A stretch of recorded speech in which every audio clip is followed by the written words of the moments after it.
Days of Armageddon, sons and daughters of the blood legacy, inspire me as I sing of the deaths dealt out on Tukayyid, and of what our warriors faced, and bravely fought.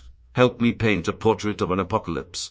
The Remembrance passage, 328 verse 1, lines 1, 5, the 6 separate assaults on Tukayyid were as different as the clans that mounted them, the battles showing the strengths and weaknesses of each clan's fighting and leadership style.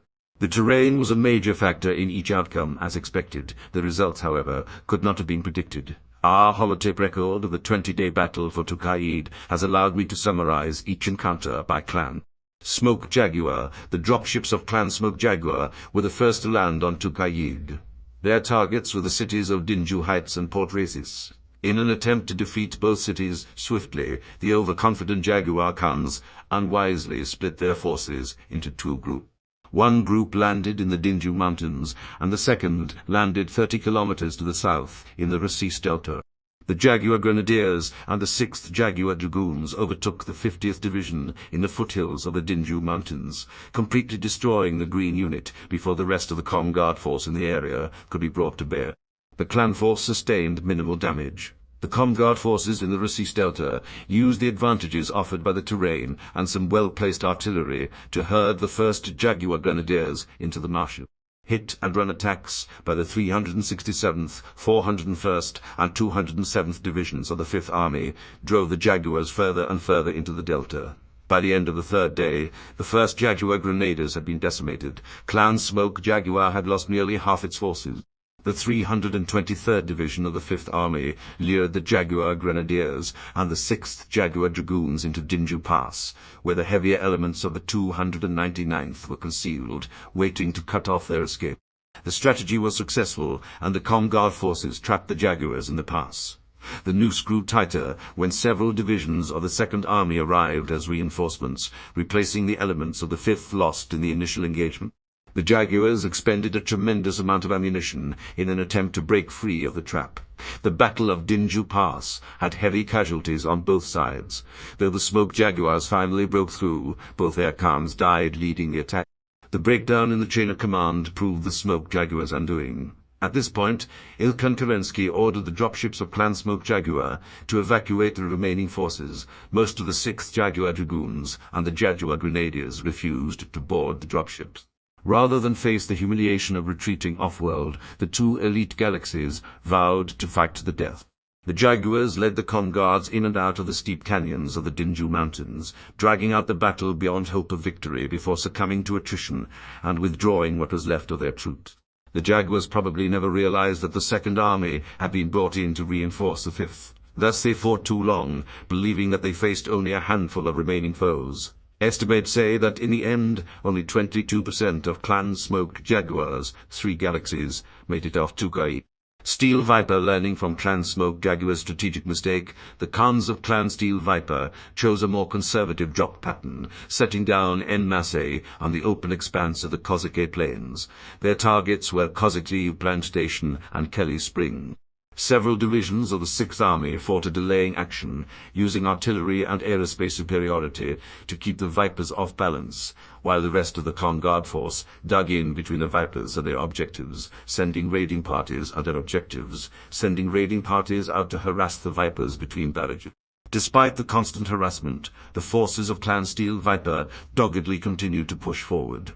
The 6th managed to slow the Vipers' advance sufficiently to allow several armored units to be concealed directly in their path.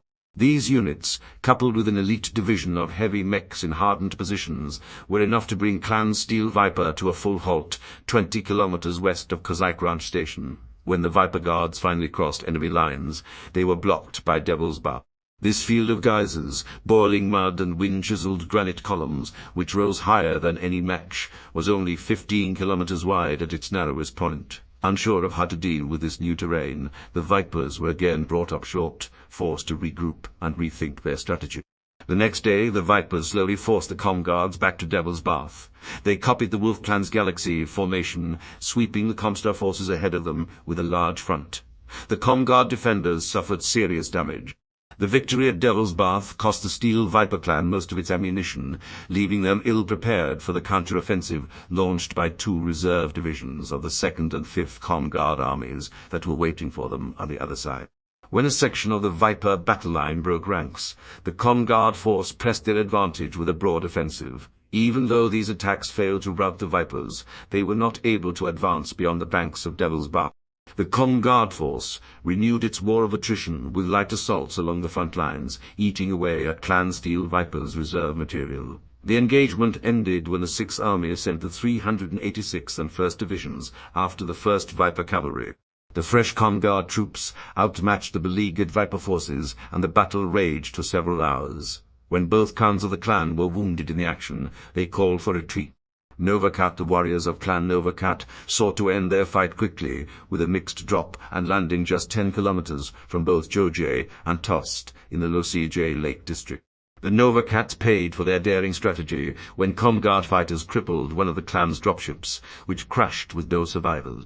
The Cats pushed for Jojie immediately upon landing, but the 417th and 9th Divisions of the 7th Army lured them into attacking a well-defended position just north of the city. Their advance was stymied by explosives and vibro-bomb fields set by Guard sappers.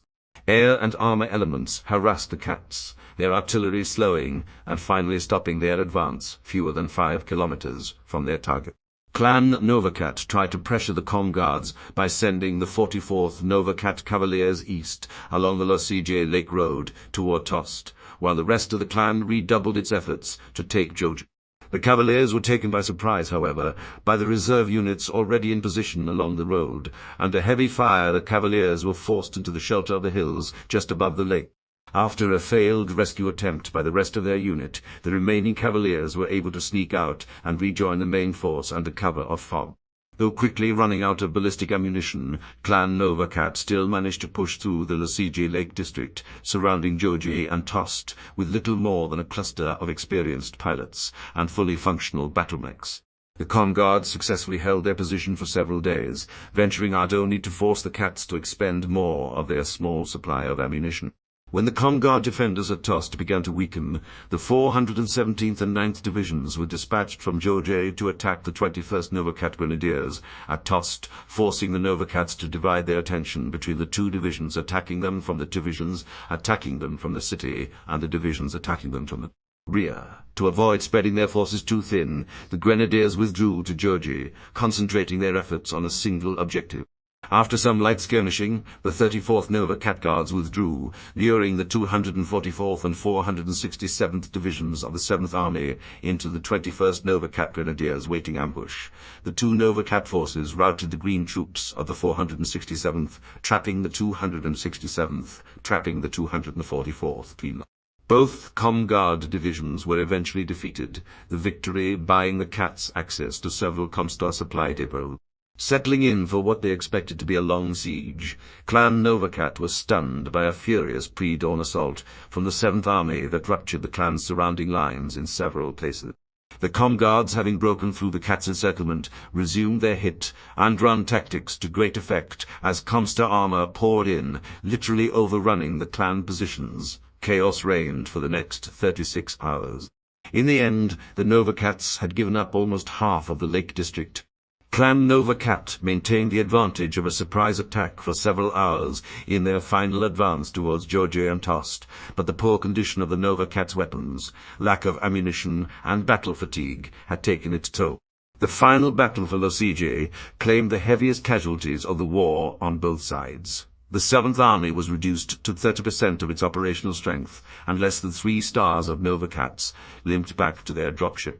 Clan Ghost Bear was targeting the cities of Spanak and Luke. Almost immediately after landing 50 kilometers to the east of their objective, the Ghost Bears encountered elements of the 1st Guard Army, which engaged them in a series of ambushes and hit-and-run attacks.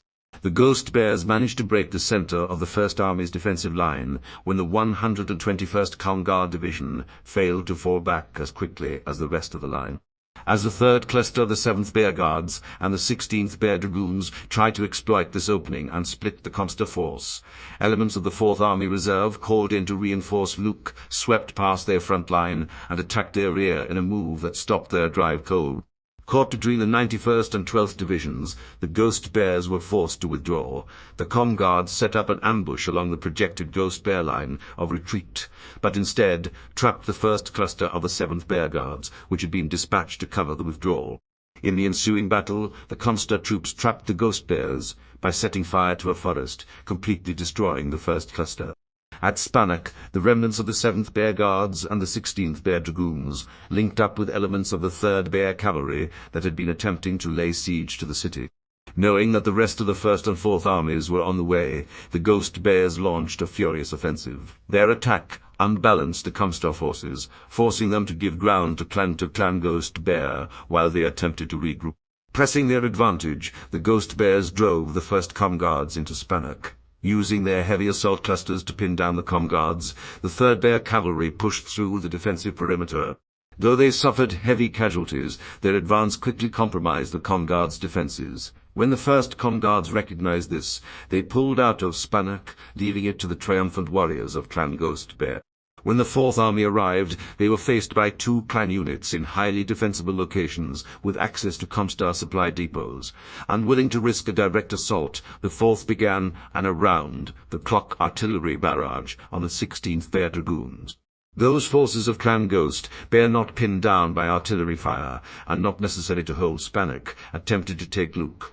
As they attacked, divisions of the 1st Army, reinforced by elements of the 4th Com Guards, fell on the nearest Ghost Bear supply depots. The Ghost Bears were forced to decide which was more important, the city or the ammunition. Already dangerously low on supplies, Clan Ghost Bear had little choice. They turned back toward the threatened supplies, giving up most of the ground they had gained.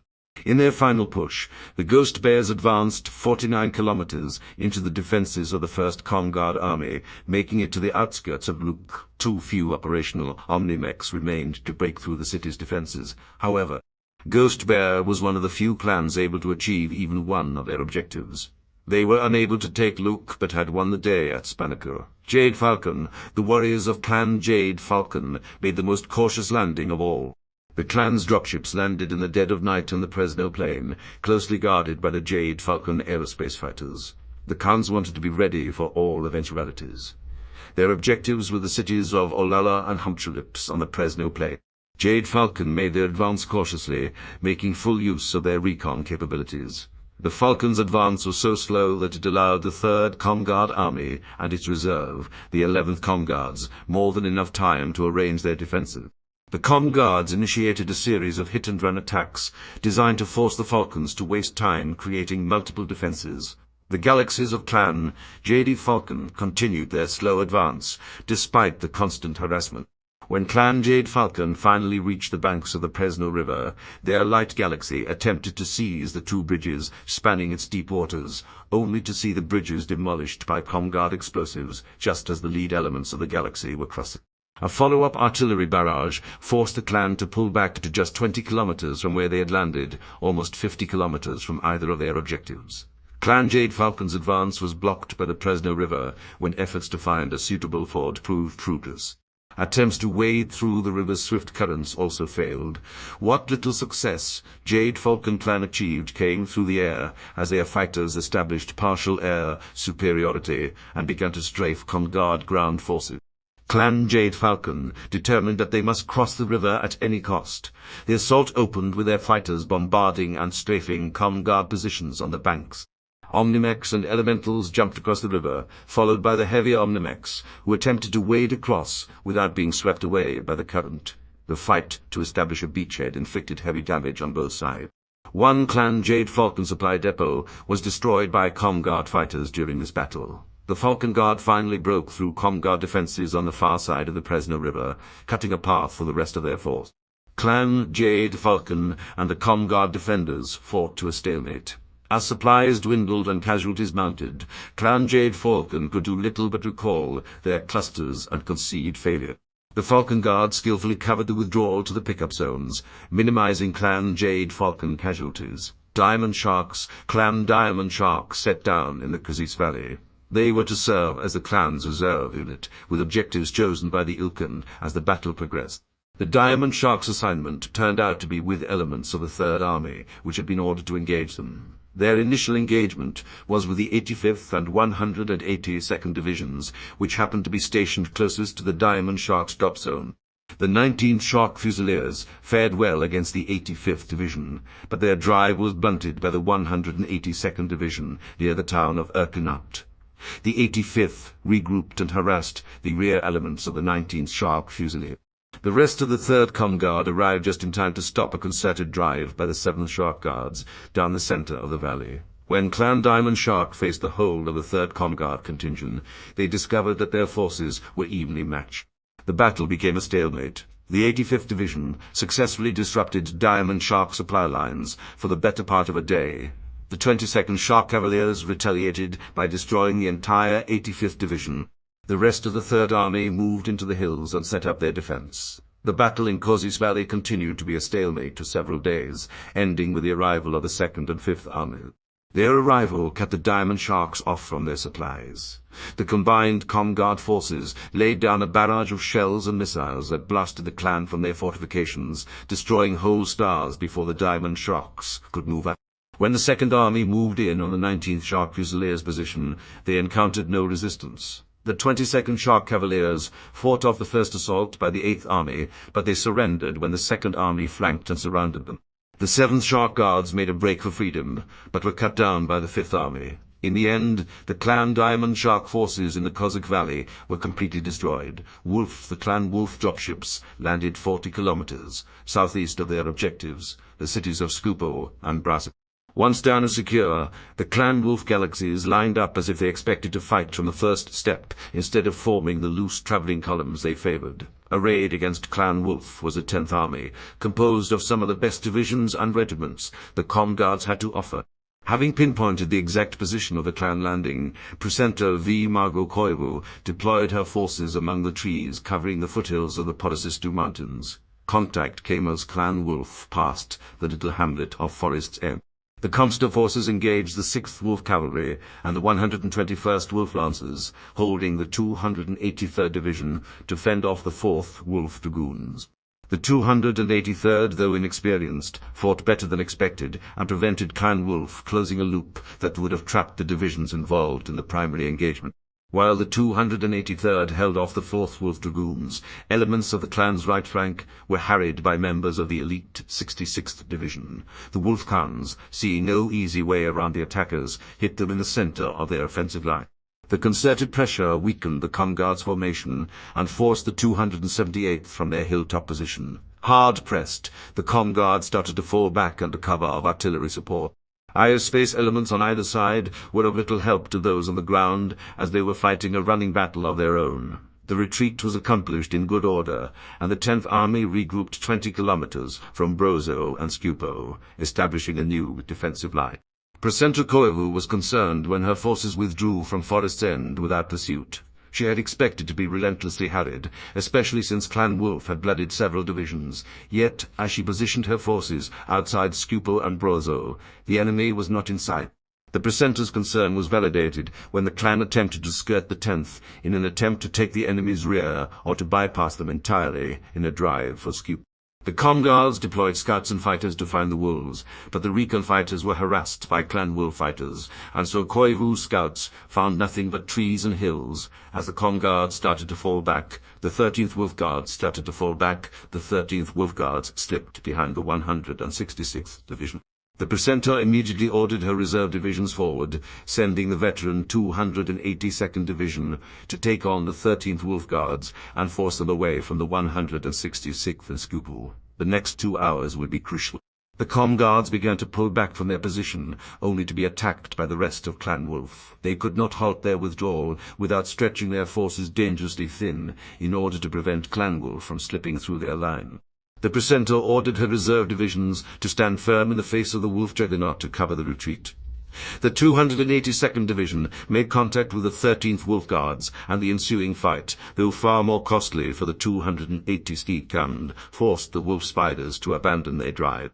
By the time the Wolf Spiders pulled back, most of the 10th Army stood on the crest of a series of steep hills overlooking the two cities and the road that connected them, less than 5 kilometers away.